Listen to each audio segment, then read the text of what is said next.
Connecting your Sony WH-1000XM6 headphones directly to a PS5 can be a bit confusing at first, mainly because the console doesn't support standard Bluetooth audio connections the same way phones or PCs do. Many users try to pair their headphones through Bluetooth settings and quickly realize the option just isn't there.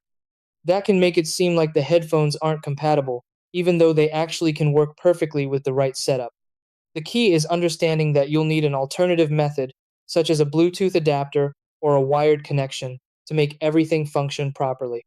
Once you know the correct approach, the process becomes simple and reliable, allowing you to enjoy your game audio without any issues. Try these. Step 1. Turn on your Sony WH-1000XM6 headphones. Step 2. Plug a Bluetooth audio adapter into your PS5 USB port. Step 3. Put your headphones into pairing mode. Step 4. Pair the headphones with the Bluetooth adapter. Step 5. On PS5, go to Settings, then Sound, then Audio Output, and select the adapter or controller. Step 6. Adjust volume and output settings to ensure sound is coming through the headphones.